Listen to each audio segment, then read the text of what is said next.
I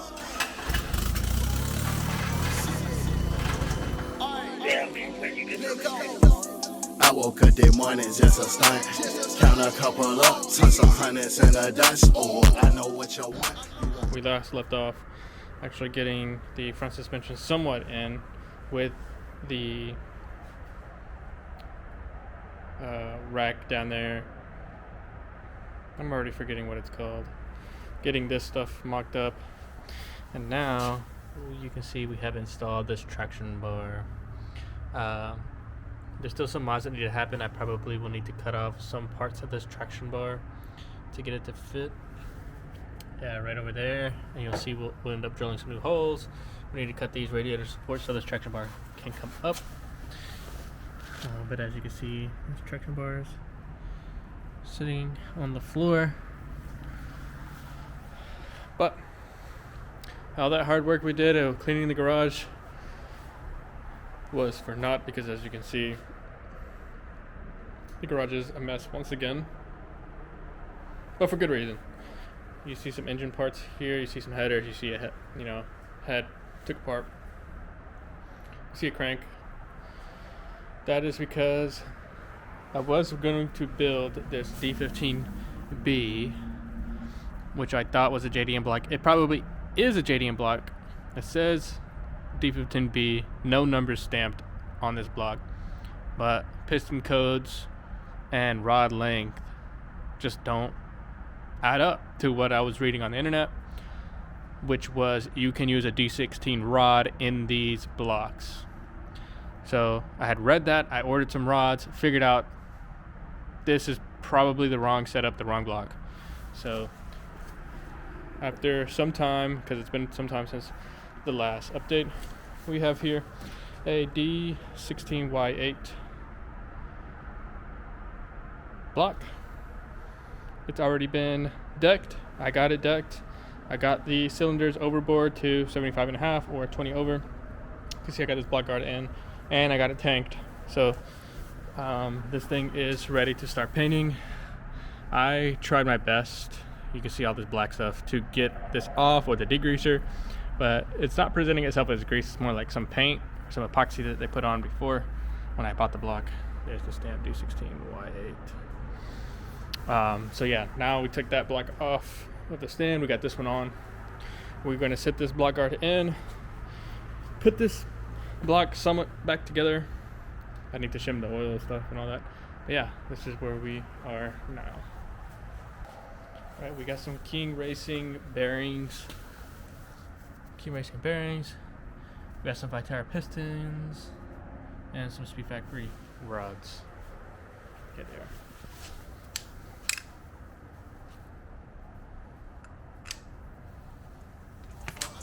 I know what you're thinking, yeah, I think I do too much too. Boy, you ain't on much, I'm just laughing to the bank. Boy, you're so delusional, if you think you're catching up. Oh, life is like a bitch that can't control. I fuck sure, I'd be broke as hell if I was hanging with some bombs too. Switch your mental up. Variable timing gear thing. I don't know, it just looks really cool. So I got it. Alright, what we're doing right now. I just took this half-inch drill bit right here, and I need to drill out my PLM traction bar.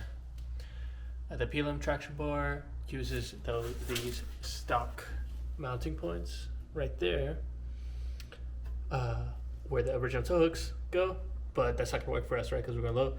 So I've mocked up some new holes straight through the frame, and we got some bolts that are long enough. Here they are. Hold on 1 second. Here they are. And you can see the original PLM hole will fit this side of the bolt, but not the girthier side. Pause. So that's why we opened up the original holes on the PLM. And now let's put the traction bar in, and then we can start putting the rest of the subframe in. Last time, where's the subframe? Subframe's right here.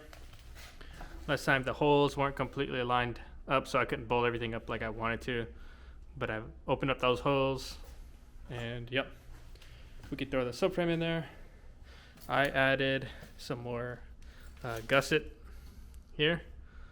So you see this is way thicker now than before, and now this little rabbit ear doesn't flex at all. In fact, the body and these strut mounts start to flex before those ears do. Oops. Even if you had a teeny, you can turn me to a plug. Barely doing what I'm told, always doing what I want. With your mouth with typical, I'm just jamming new edition, watching the way reflect the sun. She say I'm a new addiction, never felt this type of love. So they bitch like TLC, yeah, you ain't fucking with a scrub. Hey, you looking at the ocean while you're soaking in a tub. Type to spoil you with 100, kinda fly with typical. He the type that then you like, see, I'm the type that glow you up. It look like I flex a lot, however, I ain't showing much. Shit, I barely spent a dub. I'ma treat you like a gentleman, but fuck you like a thug. I'ma teach you how to get a bag and how you run it up. Yeah, hustle got the one. Got a penthouse by the moon, just to wake up to the sun. How much guap I made today? I can't even tell it up. How many bitches I dodged today? I can't even tell it up. I'm like, shawty, I know I'm him. You ain't gotta get me up. You just want me for my money. I'm like, bag it up. Not the type to window shop, man. I just go get what I want. First you gotta do what you have to before you can go do what you want. And I learned that from my mom. See you blowing up a line. Told her call you when I'm done. Got this dick out in her stomach with a foot up out the sun. Niggas ain't no nothing.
So I left this guy and the crank pulley.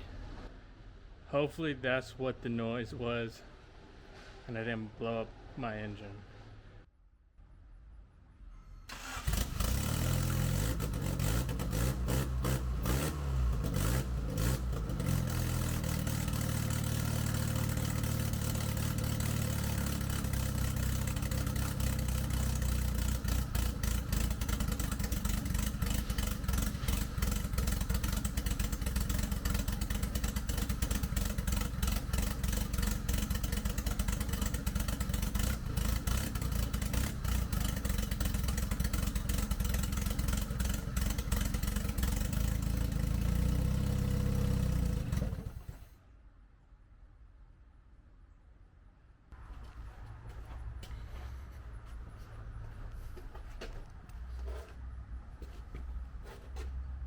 May or may not be able to see that hole right there. Let me get out the way.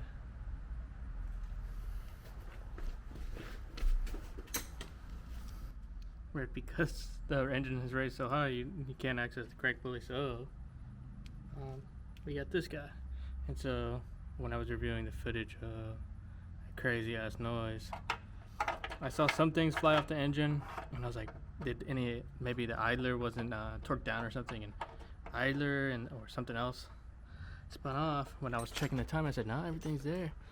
I take a look and I see this guy just like sandwiched in here, and I see all the tumble marks. So then my faith was restored that, yeah, it's just this guy. Let's try and start it again. Yeah, still having some issues with this belt trying to walk off. I've tried a bunch of stuff, man. Just trying to put it on loose, trying to put it on tight, try to put it somewhere in the middle. But yeah, it just keeps wanting to walk off. But yeah.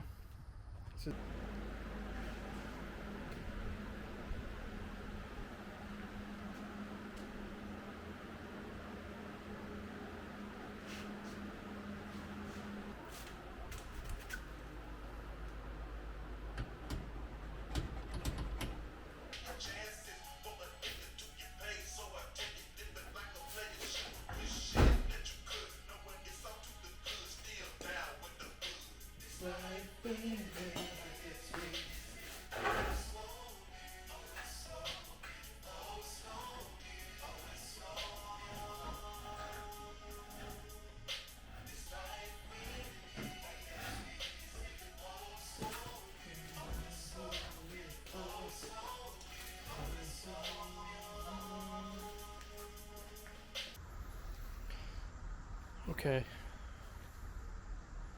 so I put on that cardboard hood as a template, just a bunch of like engine mounting stuff. Maybe in a previous clip I showed everyone I had a side mount mounted on the side there for this trans mount, but I just don't like the way it looks, especially if I plan on plating everything up and making like some custom beauty panels to hide the firewall, to hide all this empty space. I decided to go follow this route and use a side post mount like this. This is a really beefy torque mount, billet torque mount, and poly bushing. It's the same on this side. We'll probably source a fat washer to put on this side of the bushing. This is what it looks like. Really thick, 8 inch, quarter inch, I think, quarter inch plate. No, this is eighth inch plate. Really beefy stuff. Screwed here with an M16 bolt, big ass bolt, and then a big brace here welded to the frame. The frame itself is rather thin, I'm not gonna lie. Like, anyone cuts into these stuff, you can tell it's pretty thick, so pretty thin. So I'm gonna actually extend this arm up to the strut tower-ish, and then I'm gonna weld a bar from the beginning of this strut all the way to the back to tie in this lower end, because the frame is definitely compromised now that we did the notching, which also needs to be braced up. Right, so we have some compromise here in the frame. Thankfully we are tied in using the floor and then using this front cross member. So yeah, you see that notch, like the, this frame is pretty much not very, not super functional. So we need this brace right here in the middle. Let me adjust my. Okay, we're back. Had to adjust the. Anyways, yeah. So you can see this frame really isn't super functional right here, right? Because it's a super big notch. Plenty of room for the plates to come in relative to the axle. How do I show you guys?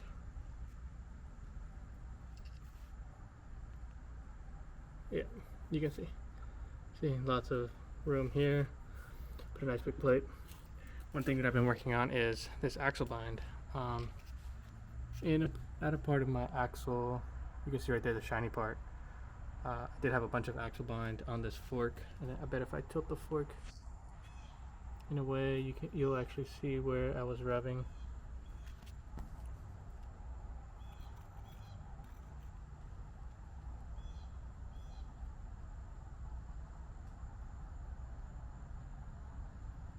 You see I had a bunch of axle bind right there. That was due to this, look at this, control arm. You see, as I move the control arm over to the body of the car, the fork also follows. And so using that stock mounting point, that's way over here. By moving this arm way over here, it's going to tilt this fork, and that's where you're getting all the binding issues. Right, because suspension geometry has changed so much now that you're slammed. So, with respect to that, this is where the arm is now falling. So I'm gonna tie it in by making a new bracket up to the OEM location. Probably, again, build using 1/8 plate from the arm and then down. Plate on each side, plate on the top, tie everything in, and screw it in there. With this banged up to the OEM location, axle still does have enough room. Axle still has enough room to move. Yeah. And then up here too. I messed up when making them, the templates. I forgot to mirror the template, so I decided to put this one on upside down. This is really thick stuff, and I'm using some grade 8 bolts, so it's gonna be more than enough for our purposes. Alright, so I just had Kaiju. He just left. He pulled up and took some shots of the car. Him and I are doing this project where I'm focused on this, and then I commissioned him to come do the shoot for the car. And from what I understand, Kaiju usually does shoots at a meet or at some location. And I approached him and I said, "Hey bro, why don't you follow me? Follow along with this build. I'll commission you and you come out on 3 separate visits." Where in the previous vlog, we had him come out and do a short shoot, and he just came back for the second, where a lot of the car is being finished, right? We got the block in. We know that the motor is running. Wiring harness is complete. I did end up messing some ground on the harness because I connected positive and negative somehow, and then started melting the positive end. I don't know, it's so weird. Anyways, we got the hood cut out using our cardboard templates. Inside, actually, I have some cardboard templates of some beauty panels I want to cut out because I'm not super convinced on running a hood. I would love to run a hood so I can hide all the mess that the engine bay is, because it is very messy. Anyways, we're gonna end the vlog here, right, with a shot of where the car is currently sitting. This is super overbuilt, I'm not gonna lie. The coils are like at half. This is half for these coils. So I'm gonna have to drop them, and probably in dropping them I'm going to get some slop in the coil spring, but whatever, I guess. Wait, no, that's if I drop the preload. No. Oh yeah, we're good. Scratch that. Yeah, we're gonna have to drop these a bit because, bro, look at it. Since I last filmed, I put a stainless tube right under these rockers for the door jamb, to give those a bit more health, because we're gonna be smacking these pretty often. And so at the current moment, those should be the lowest point of the car, both skirts. I did a modification to the LCA and moved the bracket, as you can see, over to the side. I ran into an issue and I had to space this LCA out because it was hitting the axle. You can almost tell right there. I'm gonna have to revisit this because I don't want to run a spacer. Running the spacer actually tilts the engine in a direction I don't want it to be tilted. So now the timing belt is touching one of the strut towers. It's a problem. I'm gonna have to revisit this. But yeah. You can see here I have the tube, stainless tube, connected to this dirty body with some steel line. Big old fat caterpillars that will probably just scrape through. And then I got this. I forgot to clean this up, so this is really dirty. I need to clean this up and finish weld this. And as you can tell, we're actually welding in a rusty panel. This sucks, but GAT is so close. I really can't deal with it. Probably just gonna let all this rock for now. I mean, what do you expect, man? This car is dragging. You know, it can't be a perfect car. You can tell I have this kind of angled. So using some cardboard, we'll make like a template and cut this out so that we can make a matching panel for the door. As for the door closure, I'm actually not sure how we're gonna do that. I'll have to figure that out. But yeah, the lip is well past the door handle on this side, and this is at max. So this is definitely way overbuilt. We did Abe's kit, which should give us plenty of toe adjustment. Yeah, it looks like I still have some on this other side that I can give. So it should be, yeah, it could come out just a bit. You can't tell, but with my eyeball, I can kind of tell. It's towed in just a hair. And the same for the other side. We did the Abe kit on the other side. I got all the crap taken out of here. So you can see it's all black. That's from all the dirt and the gas that I've spilt back here. Got this all cut out. Toe arm used to be here. But now with Abe's kit, right, it's all up here, which is much nicer. I got a hole cut in the floor that I need to patch because I was so stubborn. I cut it out thinking that was the lowest point of the car, and so it was raising my skirts up. But if I wasn't so stubborn, I would have just did this skirt thing to begin with, and I wouldn't have to cut the floor out. But here we are. We got the strut tower braced there. Right where my finger's pointing on the screen is the frame for the front. I'm gonna tie a bar. I'm gonna put a plate there, and then tie it into this brace. And then using another piece of square tube, I'm actually gonna bring this brace all the way back to the subframe. And then the driver's side brace is actually so hard for me to work around. I think Abe might have a solution, but this is what I did. And I need to finish tying it into the driver's side frame. But yeah, this is going all the way up to the strut. The reason why it's so difficult is because you have to work around those pedals, right? The pedals and also the brake clevis. And I did a hydro conversion, so now that my third pedal has a clutch master in here. It's inside the car. Yeah. Anyways.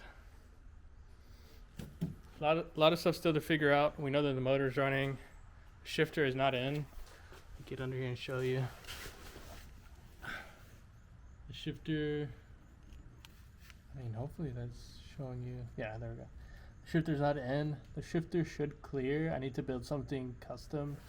Bring the shifter over, and then it needs to go above the bar, right? And then in to the cabin. Still uncertain on how to do that, but I'll figure that out. But yeah, radiator is in. We got the what are those called? Traction bars in. Oops, traction bars. Yeah, this thing is coming together. Well, yeah, let's end the vlog here. Thanks for tuning in this long. We got less than 2 months to get. The time left in this August month, I'm gonna spend just trying to make sure the car is rolling forward, backward, and reverse, or forward and reverse. Brakes need to also be addressed. No brakes are currently on the car. Yeah, brakes and drive is what we need to figure out next. If I can get this thing going into the driveway and back, then we'll strip everything down and get it primered. I think that will be attainable for GAT. Just try and get everything sanded down and primered. Probably no color for GAT, unfortunately, but maybe if we don't even do primer, we do acid. We do or we do vinegar, and just let this thing rust.